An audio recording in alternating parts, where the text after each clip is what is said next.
شیر کو درگزر کرتا رہا، جبکہ صلاح الدین یوسف، ازل الدین اور دیگر سرداران اس کے خلاف سخت کارروائی کے حق میں تھے۔ وہ اپنے جذبات سے شیر کو آگاہ کر چکے تھے مگر اس نے کسی کارروائی سے منع کر دیا تھا۔ ایک دن صلاح الدین یوسف اور یہ ترکمان سردار اپنے لشکرگاہ میں تھے کہ شاور شیرکو سے ملنے آیا۔ یہ اس کی عام عادت تھی کہ وہ موقع بموقع شامیوں کی لشکرگاہ میں آتا رہتا تھا اور شیرکو سے مختلف موضوعات پر بات چیت کیا کرتا تھا۔ اس دن وہ آیا تو شیرکو لشکرگاہ میں موجود نہ تھا، وہ حضرت امام شافعی رحمہ اللہ کی مزار کی زیارت کے لیے گیا ہوا تھا۔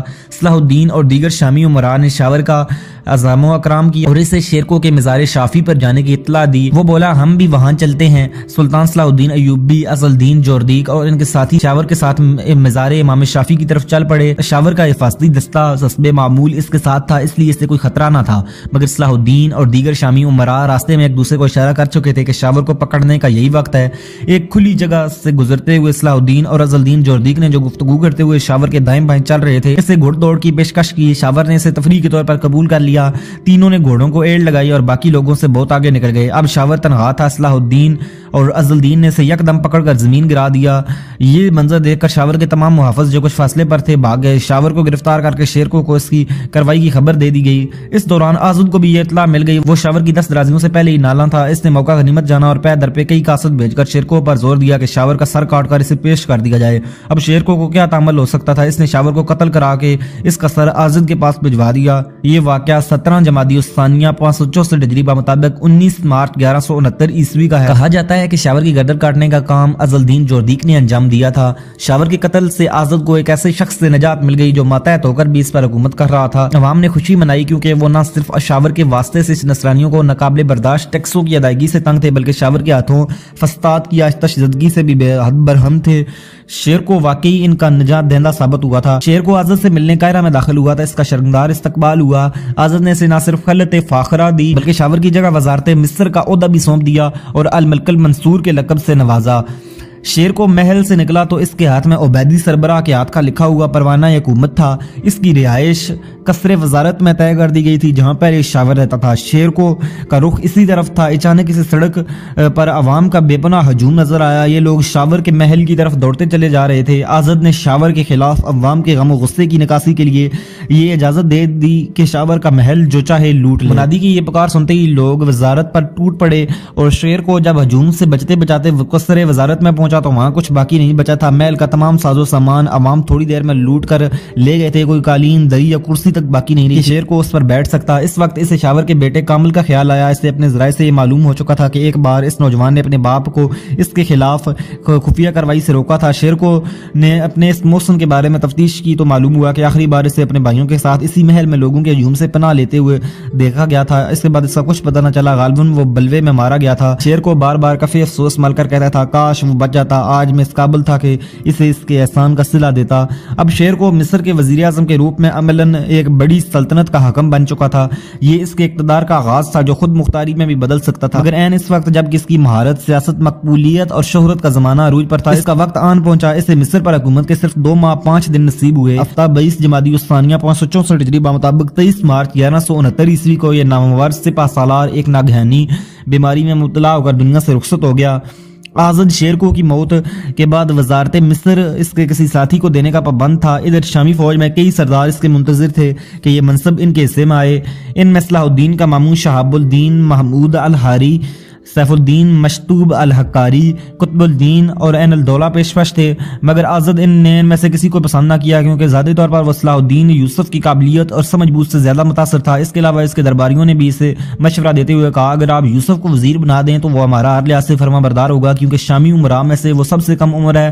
بعد میں ہم شام کے دیگر امراء کو حکومت مصر میں ان کی افواج سمیت شامل کر کے اپنی حالت مضبوط کر سکتے ہیں، پھر اس وقت ہم چاہیں تو یوسف کو وزارت سے بلا تردد معصول کیا جا سکتا ہے۔ اس مشورے کے بعد آزد نے یوسف کو اپنے محل میں طلب کر لیا اور خلعت وزارت سے نوازا۔ سرکاری طور پر نیب وزیر اعظم کے لیے الملک الناصر کے لقب کا اعلان کیا گیا۔ ایک 33 سالہ وجیح و حسین جوان کا مصر میں وزارت عظمیٰ کا منصب پانا ایک ایسا حیران کن واقعہ تھا کہ جس کا کچھ دنوں پہلے کسی کو گویم و گمان بھی نہ تھا. خود صلاح الدین کو اس کا کوئی اندازہ نہ تھا، ورنہ وہ مصر آنے کے لیے اتنا کبیدہ خاطر نہ ہوتا. یوسف کا یوں مصر کا حکمران بن جانا ہمیں ہزاروں برس قبل فرعون کے دور میں لے جاتا ہے، جب شام سے ایک قافلہ مصر پہنچا تھا جس میں حضرت یعقوب علیہ السلام کے لخت جگر حضرت یوسف علیہ السلام کو غلام بنا کر لایا گیا تھا. اللہ تعالیٰ نے اپنی قدرت کاملہ سے مصر میں حضرت یوسف علیہ السلام کی تعلیم و تربیت کی اور پھر نبوت سے عطا فرمائی. مختلف آزمائشوں کی بھٹی سے گزار کر انہیں کندن بنایا اور سخت رکاوٹوں کے باوجود مصر کی وزارت عظمیٰ تک اس شان سے پہنچایا کہ مصر کا بادشاہ صرف برائے نام امور کا مختار تھا. سارا انتظام حضرت یوسف علیہ السلام کے ہاتھ میں تھا. کچھ اس سے ملتی جلتی داستان ایک بار پھر وجود میں آ گئی تھی. یوسف ایک ماتحت کی حیثیت سے مصر میں آیا تھا. یہاں کی کٹھن مہمات نے اس کی تربیت کی تھی.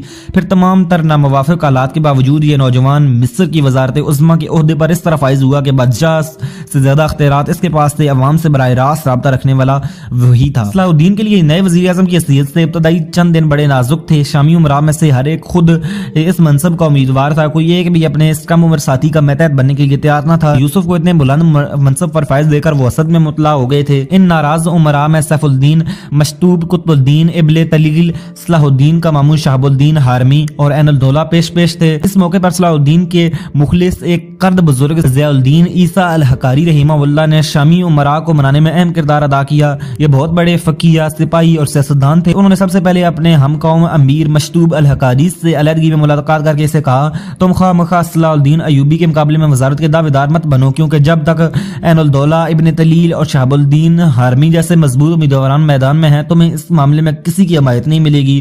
امیر مشتوب یہ سن کر وزارت کی تمنا سے باز آ گیا اور صلاح الدین کی وزارت قبول کر لی. اس کے بعد فقیہ نے صلاح الدین کے مامون شہاب الدین کو سمجھایا اور کہا، یوسف تمہارا بھانجا ہے، اس کی عزت تمہاری عزت ہے، اس کی حکومت قائم ہو چکی ہے، تم اسے گھرانے میں پہل مت کرو. اسے منا کر فقیہ الحکاری نے قطب الدین ابن طلیل کو جا پکڑا اور اس سے کہا، عین الدولہ اور تمہارے سوا باقی سب نے صلاح الدین ایوبی کی سیادت قبول کر لی اور اولاد کا تقاضا ہے کہ تم بھی اس کے ساتھ مل جاؤ کہ وہ قرد ہے. اس طرح حکومت ترکوں کے پاس نہیں جائے گی. اس طرح فقیہ الحکاری نے تمام امراء کو الگ الگ انداز سے سمجھا کر قائل کر لیا. ان کے دلائل سے سب بھی مان گئے سوائے عین الدولہ کے. اس نے بنا کر کہا، میں یوسف کا خادم نہیں بن سکتا. یہ کہہ کر وہ شام روانہ ہو گیا. یوسف نے خود کو اپنے منصب کا صحیح اقدار ثابت کیا. ابتدا میں عوام کو اپنے سے مانوس رکھنے کی پالیسی اپنا کر کھلے دل سے ان پر مال و دولت خرچ کیا. ان کی شکایات کی دادرسی کی. خواست کو انعام و اکرام اور عزت و احترام کے ساتھ اپنا ہم نوا بنایا. اگرچہ مصر میں 2 سال تک دولت بنو عبید کے اثرات نے عوام میں شیعیت کے رجحانات پیدا کر دیے تھے، مگر اس کے باوجود ایوان حکومت اور سرکاری اعمال کے دائرے سے باہر عام معاشرے میں نہ صرف یہ کہ اہل سنت سے بغض و عناد ایک حد کے اندر تھا، بلکہ نسلی سنی مسلمان اب بھی مصر کی آبادی کا غالب حصہ تھے جو صرف سرکاری سرپرستی کے ماتحت شیعی اثرات سے متاثر تھے. صلاح الدین نے نہایت سمجھداری کا مظاہرہ کرتے ہوئے کسی تفریق کے بغیر ہر طبقے اور نظریے کے لوگوں سے فراخ دلانہ سلوک کیا، جس سے سب کو نئے وزیر اعظم کی وسعت ظرافی کا یقین ہو گیا اور عوام میں اس کی حمایت بڑھنے لگی. اب صلاح الدین نے اپنے والد، بھائیوں اور اہل خانہ کو مصر بلانے کی ضرورت محسوس کی، کیونکہ یہاں اتنے بڑے ملک کا نظام چلانے کے لیے اپنے خاندان کے ایسے افراد کے بغیر چارہ نہ تھا جن پر ہر وقت اعتماد کیا جا سکے. اس سے اپنے بزرگوں کے مشوروں کی ضرورت بھی تھی. صلاح الدین کی جانب سے یہ بلاوا شام پہنچا تو نجم الدین ایوب نے سلطان نور الدین سے اجازت طلب کی. سلطان نے بادل نخواستہ اس شرط کے ساتھ اجازت دی کہ وہ مصر جا کر بھی حکومت شام کے وفادار رہیں گے اور ہر مرحلے پر مدد کے لیے مستعد ہوں گے. سلطان نے نجم الدین کو یہ بھی تاکید کی کہ وہ مصر پہنچ کر وہاں خلفائے بنو عبید کی جگہ خلفائے بنو عباس کے نام کا خطبہ شروع کرائیں. اصل میں یہ خواہش خلیفہ بغداد کی تھی، جس نے نور الدین سے یہ مطالبہ شروع کر دیا تھا کہ عالم اسلام کو ایک لڑی میں پرونے کے لیے مصر میں بھی عباسی خلافت کا خطبہ رائج کیا جائے. نور الدین زنگی نے صلاح الدین ایوبی کو مراسلے میں اس کی تاکید کر دی تھی، مگر صلاح الدین کو اتنے بڑے اقدام کے لیے شاید کسی مناسب وقت کا انتظار تھا، اس لیے اب تک مصر میں عبیدیوں کے نام کا خطبہ پڑھا جا رہا تھا. اس موقع پر سلطان نور الدین کی دور اندیشی، حسن انتظام اور صلاح الدین ایوبی کے لیے خیرخواہی کی ایک عجیب مثال سامنے آئی، جسے المقدسی رحمہ اللہ نے کتاب الروضتین میں ذکر کیا ہے. وہ لکھتے ہیں کہ صلاح الدین کے پاس جانے والوں میں ان کا بڑا بھائی شمس الدولہ توران شاہ بھی تھا. سلطان نور الدین نے سے کہا، اگر تم یہ سوچ کر مصر جا رہے ہو کہ وہاں تمہیں وہی یوسف ملے گا جو تمہارے سامنے ادب سے کھڑا ہوتا تھا اور تم بیٹھے ہوتے تھے، تو ایسی سوچ کے ساتھ وہاں مت جاؤ، ورنہ تم وہاں نظام مملکت کو خراب کر دو گے اور تب میں تمہیں بلا کر قرار حق کی سزا دوں گا. ہاں اگر تم اسے میرا قائم مقام تصور کرتے ہوئے اس کی ویسی خدمت کرو جیسی میری کرتے ہو تو جاؤ اس کی کمر مضبوط کرو, اس کے مقاصد میں اس کے ساتھ اس کا ہاتھ مضبوط کرو. یہ سن کر توران شاہ نے عرض کیا میں اس کی ایسی خدمت اور اطاعت کروں گا کہ انشاءاللہ اس کا چرچا آپ تک پہنچے گا. توران شاہ نے جو کہا وہ کر کے دکھایا. سلطان نور الدین کو نجم الدین ایوب کی حفاظت کی اتنی فکر تھی کہ وہ خود سرحد تک ساتھ چلنے کے لیے آمادہ تھے. اس دوران نجم الدین ایوب کے مصر جانے کی خبر سن کر شام کے کئی رؤساء اور تجار جو اس کے گرویدہ تھے ساتھ چلنے کے لیے تیار ہو گئے. سلطان نور الدین کو مزید اندیشہ ہوا کہ کہیں اتنے اہم افراد پر مشتمل اس قافلے کو راستے میں فرنگی یرغمال نہ بنا لیں. اس سلسلے میں سب سے زیادہ اندیشہ کرک کے بدفطرت عیسائی حاکم رجینالڈ سے تھا جس کا علاقہ شام سے مصر کے راستے پر تھا. چنانچہ نور الدین نے آگے بڑھ کر کرک کا محاصرہ کر لیا اور نجم الدین اپنے قافلے کے ساتھ سلامتی کے ساتھ مصر کی طرف نکل گیا. اس کے جانے کے بعد نور الدین نے محاصرہ اٹھا لیا. نجم الدین ایوب 27 رجب 564 ہجری بمطابق 27 اپریل 1169 عیسوی کو اپنے خاندان کے ساتھ قاہرہ پہنچا. صلاح الدین یوسف نے اپنے امراء اور اشم و حدام کے ساتھ شہر سے باہر آ کر باپ کا تاریخی استقبال کیا. صدیوں پہلے جیسے حضرت یوسف علیہ السلام نے اسی طرح مصر سے باہر آ کر اپنے باپ اور بھائیوں کا استقبال کیا تھا. تاریخ اس دن پھر خود کو دہرا رہی تھی. سلطان ایوبی کے سوانح نگار قاضی ابن شداد نے بھی اس جانب اشارہ کرتے ہوئے لکھا ہے کہ اپنے والد کو مصر مدعو کرنے سے پہلے سلطان ایوبی کا مقصد یہ تھا کہ ان کی مسرت دوبالا ہو جائے اور یوسف علیہ السلام کی قصے سے ان کی مشابہت پوری ہو جائے. نجم الدین عبیدیوں کے دارالحکومت میں اس حج سے داخل ہوا کہ اس کا بیٹا صلاح الدین اور امرائے مصر اس کے دائیں بائیں باپیادہ چلے جا رہے تھے. آزد کو صلاح الدین ایوبی کے باپ کی خبر ملی تو وہ بھی خلاف دستور استقبال کے لیے باب الفتوح سے باہر نکل کر شجرۃ الحلیج تک چلا آیا. نجم الدین کو الملک الافضل کا خطاب دیا اور بہت سے تحائف سے نوازا. ایوب نے اپنے بیٹے کو سلطان زنگی کی طرف سے بھیجے گئے عمدہ تحائف کے ساتھ ایک خط بھی دیا جس میں زنگی نے لکھا تھا مصر میں خلیفہ بغداد کا خطبہ شروع کرانا ایسا کام ہے جس میں جلدی کرنا ضروری ہے تاکہ ہم اس عظیم فضیلت اور بڑی سعادت کو موت آنے اور موت نکل جانے سے پہلے حاصل کر لیں, خصوصاً ایسی حالت میں کہ خلیفۃ المسلمین خود بھی ان حالات سے مطلع ہیں اور یہ ان کی اہم ترین خواہش ہے. اس موقع پر صلاح الدین نے باپ سے کہا اب یہ حکومت یہ سب کچھ آپ کا ہے, ہم آپ کے ماتحت ہیں. بیٹے کی سعادت مندی پر نجم الدین ایوب کے دل سے دعائیں نکلی. اس نے شفقت بھرے لہجے میں کہا پیارے بیٹے اللہ نے تمہیں اس منصب کے لائق سمجھ کر یہ اعزاز بخشا ہے, یہ سب کچھ تمہیں مبارک ہو. ہم صلاح الدین نے مصر کے خزانے کا نظام اپنے والد ہی کے سپرد کیا اور اس بارے میں پھر کبھی پوچھ گچھ نہیں کی. مصر میں اب سب صلاح الدین کی وزارت تسلیم کر چکے تھے. میدان ہر طرف صاف تھا. یہاں سے صلاح الدین کی زندگی ایک نیا موڑ لیتی نظر آتی ہے. کردستان کے ایک شمشیر زن کو دنیا حکمران کے روپ میں دیکھتی ہے, مگر یہ تبدیلی صرف عہدے, لقب, کرسی اور ذمہ داریوں میں نہیں تھی. سلطان صلاح الدین ایوبی کی پوری زندگی یکسر ایک نئے سانچے میں ڈھل گئی. وہ سانچہ جسے حضور نبی اکرم صلی اللہ علیہ وسلم نے اپنی دعوت اور اپنے عمل سے اختیار کیا تھا اور امت کے ہر حکم کے لیے اسے بطور نمونہ پیش کیا. سلطان صلاح الدین ایوبی نے اس کی پیروی کو اپنا سب سے پہلا فرض قرار دے دیا. اس تبدیلی نے صلاح الدین کو اس مقام تک پہنچا دیا کہ مسلمان اپنے اس رہنما کو سلطان صلاح الدین ایوبی رحمہ اللہ کہہ کر یاد کرتے ہیں. صلاح الدین ایوبی رحمہ اللہ اپنے عملی لحاظ سے مصر کے خود مختار حکمران تھے جو رقبے, آبادی اور دولت و ثروت کے لحاظ سے عالم اسلام کے چند بڑے ممالک میں سے ایک تھا. یہاں عظیم دریائے نیل تھا جس کی وادی زرخیزی میں بے مثال تھی. ملک کی دو اہم ترین بندرگاہیں اسکندریہ اور دمیات ہر وقت تجارتی جہازوں سے آباد رہتی تھیں. مصر کے علامتی حکمران بنو عبید کے خزانے لبالب بھرے ہوئے تھے. شہر آبادی سے بھرپور تھے. اتنی بڑی مملکت کا نظام اور خزانہ ہاتھ میں آ جانے کے بعد سلطان صلاح الدین ایوبی کے لیے دنیا میں میسر ہر راحت و آرام, عیش و عشرت اور لذت کوشی کے اسباب جمع کر لینا آسان دار تھا. وہ راگ رنگ, رقص و سرور اور نونش میں منہمک ہو کر فقر دین و دنیا سے آزاد رہ سکتے تھے. ان کے لیے مصر کا وہ حسن قدم قدم پر چشمے برا تھا جس کی ایک جھلک دیکھنے کے لیے حسن پرستوں نے عمریں گزار دیں. وہ مال و دولت کے اتنے انبار کسی روکو ٹوک کے بغیر سمیٹ سکتے تھے جو ان کی 7 پشتوں کے لیے کافی ہوتے. ان کے ایک اشارے پر دنیا کی ہر نعمت ان کی قدروں پر نچھاور ہو سکتی تھی.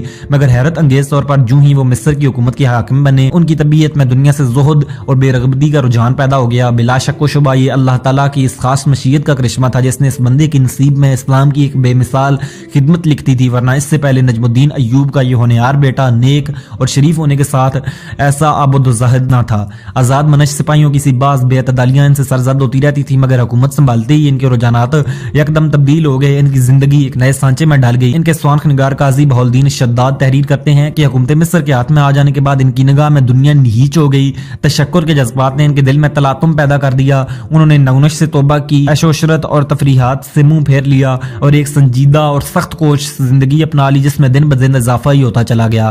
صلاح الدین ایوبی کی زندگی کی یہ تبدیلی بلا شک و شبہ ایک حیران کن چیز تھی۔ حکومت اپنے ساتھ عیش و عشرت کے جو اسباب لاتی ہے، ان کی کشش سے اچھے اچھوں کا پیمانہ ضبط چھلک اٹھتا ہے۔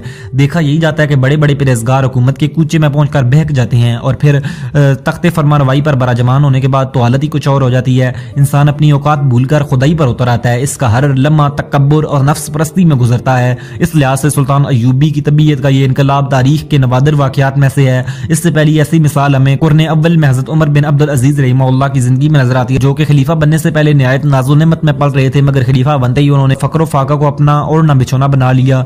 سلطان صلاح الدین ایوبی میں یہ تبدیلی کیسے آئی؟ اس کی اصل وجہ تو مشیت خداوندی ہی تھی جسے پورا ہونا تھا، مگر ظاہری اسباب میں اس کی بڑی وجہ وہ سوچ اور فکر تھی جو مسند حکومت پر بیٹھ کر ان کے قلب و ذہن پر حاوی ہو گئی۔ انہیں اس طرح غیر متوقع طور پر حکومت ملی تھی کہ انہیں وہم گمان میں بھی نہ تھا، وہ جو کہ طبی شرافت اور مروت کے جواہر سے راستہ تھے۔ اس نعمت غیر مترقبہ پر شکر کے جذبات سے سرشار ہو گئے۔ وہ سوچنے لگے کہ اتنی بڑی نعمت کا شکر کیسے ادا کیا جائے۔ اس سوال کے جواب میں حضور نبی اکرم صلی اللہ علیہ وسلم کی پاک سیرت، خلفائے راشدین کے حالات اور سلف صالحین کی زندگی ایک کھلی کتاب کی طرح ان کے سامنے تھیں۔ اسلام کے اس فرزند نے محسوس کیا کہ ان کی کامیابی ان کامیاب لوگوں کی مکمل پیروی میں ہے، چنانچہ انہوں نے اسی راستے پر چلنے کا فیصلہ کر دیا۔ انہیں یقین ہونے لگا کہ اللہ تعالیٰ نے یہ نعمت کسی خاص مقصد کے تحت انہیں عطا کی ہے، اور اس اہم مقصد کے حصول کے لیے غیر معمولی اثار و قربانی اور مجاہدے کی ضرورت ہوگی۔ وہ جان گئے کہ سپاہیوں جیسی خودسری اور افسروں جیسی بے لگامی اور عیش پسندی کا کسی عظیم مقصد کے لیے جینے سے کوئی میل نہیں۔ وہ شروع سے ہی ایک دلیر اور غیرت مند انسان تھے۔ القدس پر صلیبیوں کے تسلط، شام کے ساحلوں پر ان کے قبضے، اسلامی شہروں میں ان کی غارت گری اور مصر سمیت متعدد اسلامی ممالک کی سیاست میں ان کے عمل دخل سے وہ یقیناً پہلے بھی متاثر تھے اور اس صورتحال کو بڑی تشویش کی نگاہ سے دیکھتے تھے۔ اپنے لڑک من میں دمشق پر اسلیبیوں کے حملے کا انہوں نے بذات خود مشاہدہ کیا تھا، اور پھر مصر کی مہمات میں ان کی بے رحمی، مکاری اور مسلمانوں سے ان کے کھلے بغض و عناد کو وہ عملاً پرکھ چکے تھے۔ ایسے میں وہ مسلم حکمرانوں کی بے عقلی اور بے جہتی پر اکثر کوڑا کرتے تھے، خصوصاً مصر کے حکمران طبقے کی فریبکاری انہیں بہت مایوس کیا تھا۔ ان کی خواہش تھی کہ کوئی باہمیت مسلمان حکمران مصر کا کاروباری حکومت سنبھالے جو کہ صلیبیوں پر کاری ضرب لگانے میں حکومت شام کا مخلص معاون ثابت ہو۔ اب جب کہ قدرت خداوندی نے یہ منصب انہی کو عطا کر دیا تھا، اور وہ یہ سوچے بغیر نہیں رہ سکتے تھے کہ امت مسلمان ان سے بڑی امیدیں وابستہ کی ہوئی ہے، پھر جب انہوں نے ان امیدوں پر پورا اترنے کا فیصلہ کر لیا تو انہیں محسوس ہو رہا تھا کہ اللہ تعالیٰ نے ان سے کوئی خاص کام لینے کا ارادہ کر چکا ہے۔ وہ کتنی ناگواری کے ساتھ یہاں آئے تھے، مگر یہاں اللہ تعالیٰ نے ان کے لیے تخت حکمرانی تیار کر رکھا تھا۔ برسوں بعد جب اسلام کے اس عظیم فاتح نے اپنے ساتھیوں کو اپنے مصر آنے کی کیفیت بیان کرتے ہوئے کہا کہ جب میرے چچا شیرکو نے مجھے کہا کہ مصر چلنے کی تیاری کرو تو مجھے ایسے لگا جیسے میرے دل میں خنجر اتار دیا گیا ہو۔ اس طرح انہوں نے قاضی بہاؤالدین شداد سے کہا، میرا مصر آنا قطعاً میری رضامندی میں نہیں تھا، یہ بالکل ایسا ہی ہے جیسے قرآن مجید میں یوں کہا گیا ہے کہ ممکن ہے کہ تم کسی چیز کو ناپسند کرو حالانکہ وہ تمہارے لیے بہتر ہو۔ ایسی حالت مصر آنے کے بعد یہاں حکومت مل جانے کو خدا تعالیٰ کی جانب سے کسی خاص مقصد کی تکمیل کا پیش خدمت خیال کرنا بالکل درست تھا۔ وہ مقصد کیا تھا؟ سلطان صلاح الدین ایوبی پر جلدی یہ بات واضح ہو گئی۔ انہوں نے اس مقصد کو پہچان لیا۔ یہ کام تھا القدس اور دیگر اسلامی علاقوں کو نصرانیوں کے ناجائز تسلط سے آزاد کرانا۔ ایک بار سلطان ایوبی رحمہ اللہ نے خود کہا، جب اللہ تعالیٰ نے مجھے مصر کی حکومت عطا کی تو میں سمجھ گیا کہ اللہ تعالیٰ نے فلسطین بھی مجھے دینے کا ارادہ کیا ہے۔ یہ تھا وہ جذبہ اور وہ عزم جس کے ساتھ اسلام کے اس جان باز کی حکومت کا آغاز ہوا۔ جب جڑ عمدہ، پاکیزہ اور مضبوط ہو تو وہ درخت بہترین پھل دیتا ہے اور کوئی اہندی سے جھکا نہیں سکتی۔ صلاح الدین ایوبی کی حکومت جس کی بنیاد جہاد فی سبیل اللہ کے جذبے کار پر رکھی گئی تھی، عالم اسلام کے لیے ایک ایسا ہی شجر طوبہ ثابت ہوئی جسے بڑے بڑے طوفان اپنی جگہ سے نہ ہلا سکے، اور امت اس کے پھلوں سے صدیوں تک فیضیاب ہوتی رہی۔ سلطان صلاح الدین ایوبی کے اقتدار کے ساتھ ہی ان کی صلاحیتوں کی آزمائش شروع ہو گئی تھی۔ کئی کڑے امتحانات ان کے سامنے تھے۔ سب سے پہلے مسئلہ دولت عبیدیہ کے مرا کی اس مخالفت پر قابو پانا تھا جس کا لاوا اندر ہی اندر ابل رہا تھا۔ سلطان صلاح الدین ایوبی نے عوام کو سخاوت، دادرسی اور کشادہ روی کے ساتھ اپنے ہمنوال بنا لیا تھا، مگر دولت عبیدیہ کی سرکاری مشینری جو شیعیت کے رنگ میں رنگی ہوئی تھی ایک ٹیڑھی کھیر تھی۔ عبیدی امراء سلطان صلاح الدین ایوبی کو بے حیثیت وزیر اپنا ملازم بنانا چاہتے تھے، جبکہ یہاں معاملہ برعکس تھا۔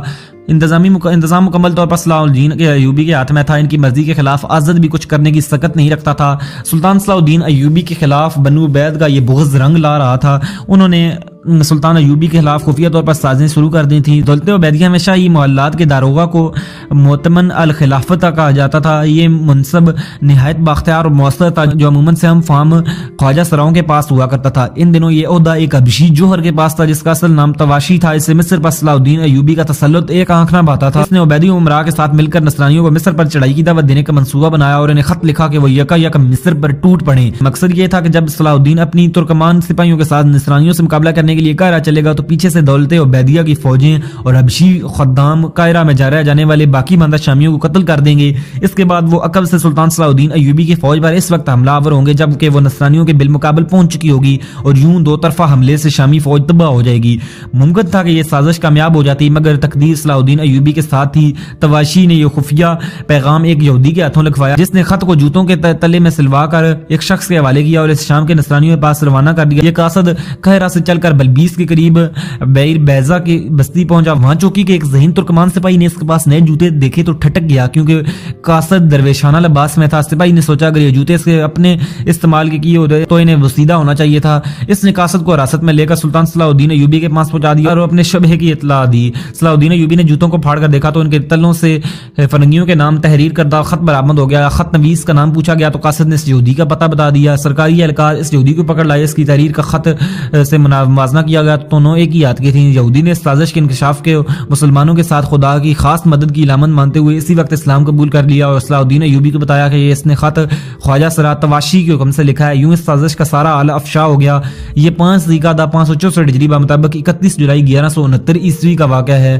سلطان صلاح الدین ایوبی نے نہایت ہوشیاری کا ثبوت دیا اور خط کے پکڑے جانے کے معاملے کو دبا کر خاموشی سے تواشی کی نگرانی شروع کر دی۔ تواشی کو اس نگرانی کی بھنک پڑ گئی اور اس نے خود کو شاہی محل میں محدود کر لیا۔ کچھ عرصے بعد جب اس سے کچھ اطمینان محسوس ہوئے کہ اس کی نگرانی ختم کر دی گئی ہے تو ایک دن وہ شکار اور سیر و تفریح کی غرض سے قاہرہ کی نوائی بستی خرقانیہ چلا گیا۔ اسے معلوم نہیں تھا کہ شامی جاسوس برابر اس سیٹوں میں ہے۔ جو ہی انہوں نے سلطان صلاح الدین ایوبی کو اطلاع دی تو وہ حکم ملا کہ اسے گرفتار کر کے سلب قلم کر دیا جائے۔ خفیہ اہلکاروں کا ایک گروہ وہاں پہنچا اور بلا پس و پیش تواشی کو قتل کر دیا۔ اس کے ساتھ ہی سلطان ایوبی نے شاہی محل کا سارا خدمتگار عملہ یکسر تبدیل کر دیا۔ ابشیوں کو محل سے نکال دیا گیا اور ایک وفادار خواجہ سرا بہاؤالدین کراکوش کو نئے خدمتگاروں کا نگران بنا دیا گیا۔ تواشی کا قتل اس کے ہم قوم ابشیوں کے لیے ناقابل برداشت تھا۔ وہ سلطان صلاح الدین ایوبی کے خلاف اٹھ کھڑے ہوئے ایک ہنگامہ برپا کر دیا۔ قاہرہ کے شاہی قلعے میں دائیں بائیں 2 محل تھے جو قصر شرقی اور قصر غربی کہلاتے تھے۔ ان دونوں کے بیچ میں ایک وسیع میدان تھا۔ ابشی قلعے میں گھس کر اس میدان میں جمع ہونے لگے۔ ان کی تعداد 50,000 تک پہنچ گئی۔ شاہی فوج نے انہیں کسی رعایت کے قابل نہیں سمجھا اور حملہ کر دیا۔ اس طرح قلعے کے میدان میں ایک زوردار لڑائی کا آغاز ہو گیا۔ دونوں طرف کے بے شمار افراد مارے گئے۔ عبیدی سربراہ آزد جو کہ قصر شرقی میں رہتا تھا اپنے بالا خانے سے یہ ہولناک منظر دیکھ رہا تھا۔ جب لڑائی طول پکڑ گئی تو سلطان صلاح الدین ایوبی نے حریف کے نازک پہلو پر چوٹ لگانے کا فیصلہ کیا اور فوج کے ایک دستے کو بھیج کر ابشیوں کے محلے المنصوریہ کو آگ لگوا دی۔ ابشیوں کو اپنی رہائش گاہوں کی آتش زدگی خبر ملی تو گھبراہٹ کے مارے ان کے قدم اکھڑ گئے۔ اب شامی فوج نے ان کی خوب خبر لی۔ آخر ابشیوں کو ہتھیار ڈالنے پڑے۔ سلطان صلاح الدین ایوبی نے انہیں جیزہ اور بلائی مصر کے علاقوں میں بھیج دیا۔ اس طرح وقتی طور پر یہ فتنہ دب گیا۔ بعد میں کسی موقع پر سلطان ایوبی کے بھائی توران شاہ نے ان کے خلاف فوج کشی کی اور ان کا مکمل طور پر قلعہ کما کر دیا۔ صلاح الدین ایوبی رحمہ اللہ کو حکومت سنبھالنے کے فوراً بعد نصرانیوں کی بہت بڑی یلغار کا سامنا کرنا پڑا۔ ابشیوں کا فتنہ فرو ہوا تو اچانک انہیں اطلاع ملی کہ القدس کا حاکم المرک سپاہیوں کی بڑی تعداد کے ساتھ دمیات کی بندرگاہ کے سامنے پہنچ چکا ہے اور اس کی مدد کے لیے یورپ سے بھی بحری بیڑا آ گیا ہے۔ المرک کی یلغار کا سب سے بڑا سبب اس کے سوا اور کچھ نہ تھا کہ وہ مصر کو اپنے سخت ترین حریف کے قبضے میں دیکھ کر ہراساں تھا۔ اس کے سامنے سلطان نور الدین کی افواج تھیں اور پشت پر مصر کا فاتح صلاح الدین۔ یہ صورتحال شام کی تمام عیسائی ریاستوں خصوصاً یروشلم کے لیے چکی کے 2 پارٹوں کے بیچ میں آ جانے کے مترادف تھی۔ المرک کو بھی یہ تشویش تھی کہ پہلے اس خطے کے مسلمانوں کی بحری طاقت نہ ہونے کے برابر تھی۔ ساحلی علاقے اور تمام بندرگاہیں نصرانیوں کے قبضے میں تھیں مگر اب اسکندریہ اور دمیات جیسی اہم بندرگاہوں پر ایوبی کا قبضہ تھا۔ اب مسلمان کسی بھی وقت اپنے بحری بیڑے کے ذریعے شام کی عیسائی ریاستوں پر سمندر کے راستے سے حملہ آور ہو سکتے تھے اور ضرورت پڑتے یورپ سے نصرانی کمک کا راستہ مسدود کر سکتے تھے۔ المرک حالات کے اس نظامے کو بڑے غور سے دیکھ رہا تھا۔ اس نے چند ماہ پہلے شیرکو کے وزیر مصر بننے پر یونان، سسلی اور اسپین کے عیسائی حکام کو خطوط لکھ کر نئے خطرات سے آگاہ کیا تھا اور انہیں یقین دلایا تھا کہ اگر وہ مدد کو نہ پہنچے تو ان کا مرکز بیت المقدس دوبارہ مسلمانوں کے ہاتھوں میں چلا جائے گا۔ المرک نے خطوط کے علاوہ اپنے پادریوں اور راہبوں کے کئی وفود یورپ کے مختلف ملکوں میں بھیجے اور شاہان یورپ کو مصر پر حملے کے لیے اکسایا۔ سلطان صلاح الدین ایوبی کے وزیر بن جانے کے بعد یہ سلسلہ اور تیز ہو گیا۔ نتیجہ یہ نکلا کہ یورپ کے حکمران القدس کی حفاظت کے نام پر المرک کے ساتھ مل کر مصر پر حملہ کرنے کی تیاری کرنے لگے۔ اس مقصد کے لیے مصر کی بندرگاہ درمیات کو پہلے ہدف کے طور پر چنا گیا۔ طے پایا کہ المرک اپنی فوج کے لے کر نہایت خاموشی سے دمیات کے ساحل پر پہنچے گا اور وہاں یورپی بیڑے کا انتظار کرے گا۔ بیڑے کے آ جانے پر دونوں فوجیں مل کر دمیات پر پر حملہ کریں گی۔ سفر 565 ہجری بمطابق اواخر اکتوبر 1169 میں المرک اپنی فوج کے ساتھ دمیات کے ساحل پر پہنچ چکا تھا۔ حصیل شہر اور ساحل سمندر کے درمیان کھلی جگہ پر پڑاؤ ڈال کر وہ یورپی فوج کا انتظار کرنے لگا۔ یورپی بیڑا جو کہ 220 جہازوں پر مشتمل تھا موسم کی خرابی اور مختلف ہواؤں کے باعث مقررہ وقت سے 3 دن بعد دمیات پہنچا اور کھلے سمندر میں خاصی دور ٹھہر گیا، کیونکہ دمیات کی حفاظت کے لیے سمندر میں لوہے کی ایک نہایت مضبوط دیو پیکر زنجیر تنی ہوئی تھی۔ بہرحال المرک نے دمیات کا محاصرہ کر لیا۔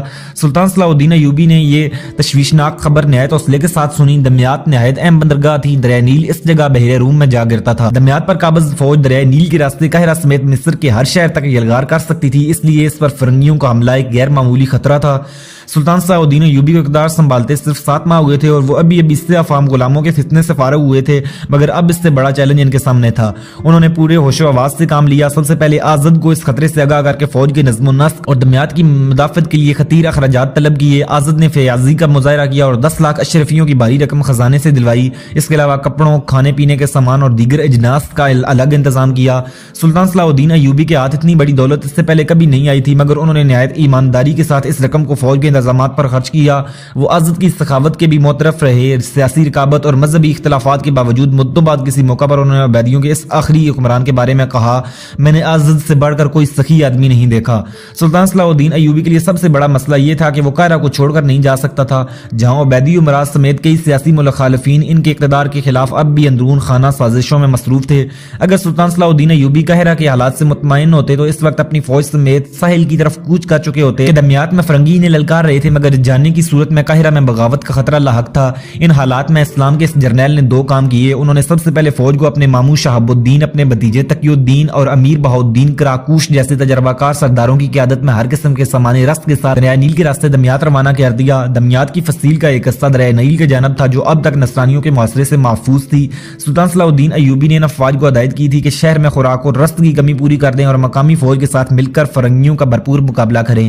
دوسری طرف انہوں نے اپنے سرپرست سلطان نور الدین زنگی کو بھی اس نازک صورتحال سے آگاہ کیا اور اپنے خط میں لکھا، میں دمیات سے بہت دور ہوں جہاں عیسائی محاصرہ کر چکے ہیں۔ اگر میں خود اس محاذ پر جاؤں تو مصریوں پر اعتماد نہیں کیا جا سکتا، وہ بھاری جانی و مالی نقصان پہنچا سکتے ہیں، بلکہ خطرہ یہ ہے کہ وہ میرے پس پشت بغاوت کر کے اپنی پوری طاقت کے ساتھ میرا تعاقب کریں گے اور اس حالت میں جب کہ فرنگیوں کے متقابل کھڑا ہوں گا وہ عقل سے مجھ پر حملہ کر دیں گے۔ اگر ایسا ہوا تو مصر میں ہمارا نام و نشان مٹ جائے گا۔